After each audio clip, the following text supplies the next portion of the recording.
The restaurant's soft golden lights reflected off the polished glasses, laughter mingled with the faint sound of piano music, and the aroma of freshly baked bread floated through the air. But for Emily, sitting stiffly at the small corner table, her heart was pounding louder than anything else.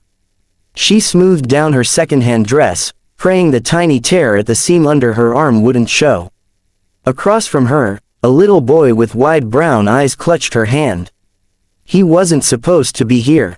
Blind dates were meant for two adults, not for a tired single mom and her 6-year-old son who refused to stay with the babysitter tonight. As she caught sight of a tall man walking confidently toward her table, her stomach knotted in fear. Oh no, he's here, and I've ruined everything already. Mr. Anderson, she asked nervously as he stopped at the table. The man gave a warm smile. Call me Daniel. His eyes flicked down to the little boy by her side, then back up to her. Emily's cheeks burned. She leaned forward, her voice trembling. I'm so sorry. I couldn't find anyone to watch him tonight. If this ruins everything, I understand. But instead of the irritation she expected, Daniel chuckled softly, crouched down to the boy's level, and said, well, I didn't know I was going to get to meet two amazing people tonight.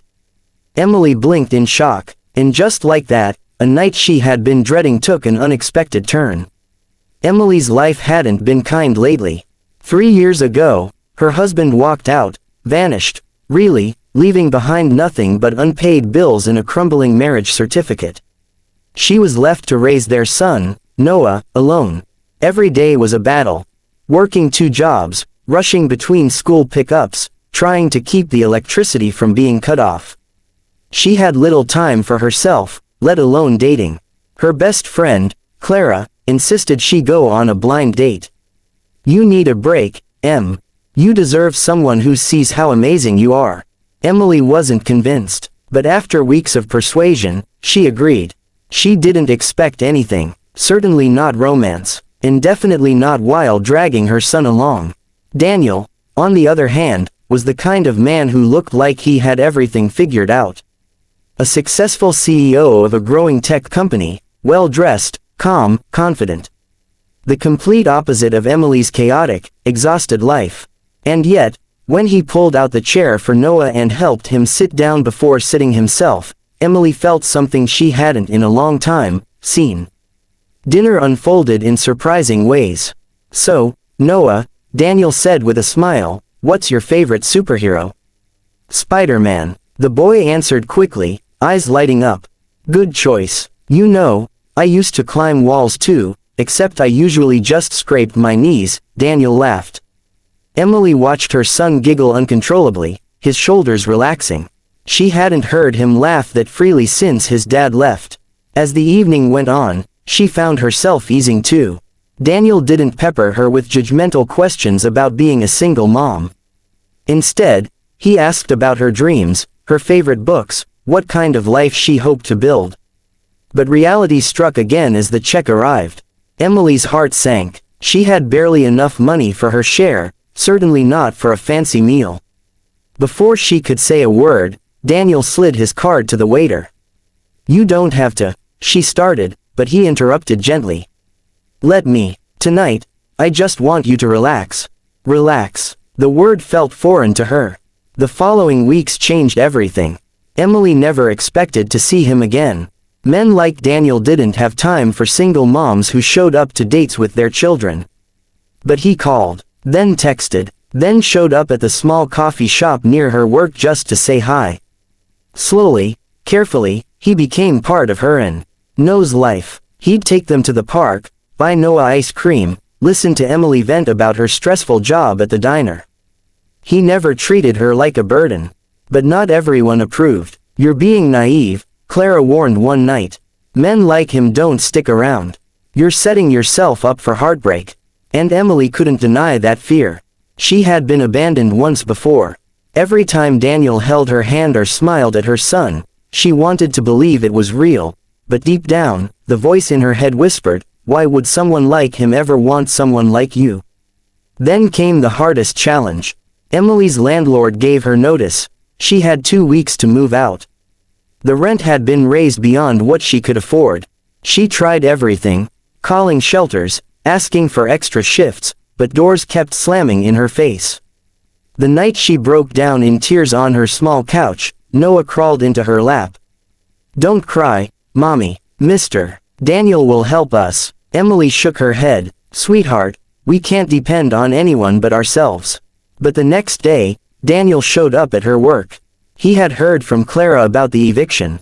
"Emily, come stay with me," he offered without hesitation. Her pride flared. "No, I won't be a charity case." He looked at her gently.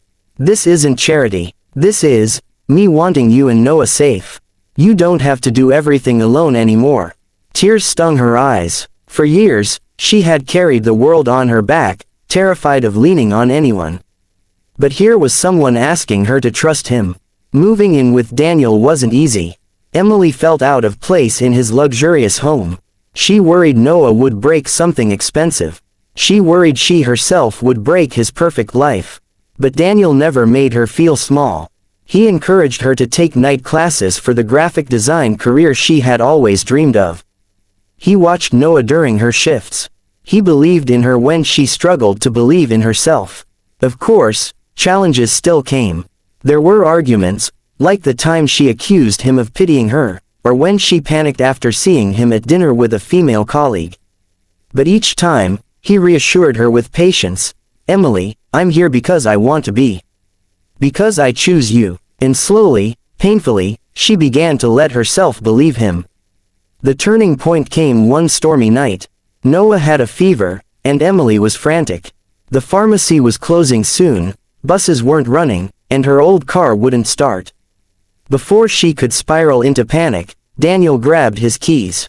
"Stay with Noah. I'll go." He returned 20 minutes later, drenched, clutching medicine and a bag of Noah's favorite soup. As he gently placed a cool cloth on her son's forehead, Emily's chest tightened with overwhelming emotion. This wasn't just about dates or nice dinners. This was a man who showed up in the hardest, messiest moments. That night, as Noah finally drifted to sleep, Emily whispered, "Why are you doing all this for us?" Daniel looked at her softly. "Because family isn't always about who you start with. Sometimes it's about who you choose. And I choose you, Emily. Both of you." Months later, Emily stood at the same restaurant where their story began. This time, she wasn't nervously fidgeting or apologizing. She was holding Daniel's hand, with Noah proudly wearing a little suit beside them. As they sat down, Daniel leaned over and whispered, "Remember the first time we were here, when you apologized for bringing Noah?" Emily laughed, a tear slipping down her cheek. "I thought I ruined everything." He squeezed her hand. "You didn't ruin a thing. You gave me the best gift of my life." Life didn't magically become perfect. They still faced struggles, balancing careers, parenting challenges, old wounds of insecurity. But now, Emily wasn't alone. She had someone who stood beside her, who reminded her she was worthy of love and happiness. And whenever doubt crept in, she remembered that first night. The moment she apologized for bringing her son. The moment Daniel smiled and showed her that what she thought was her biggest flaw, was exactly what made her extraordinary. Final message: this story reminds us that love isn't about perfection, wealth, or timing. It's about showing up, choosing each other every day, and embracing life's struggles together. For every single mom who feels unworthy of love, for every person who thinks their past makes them unlovable, remember this: the right person won't see your baggage as a burden. They'll see it as part of the beautiful story that makes you, you.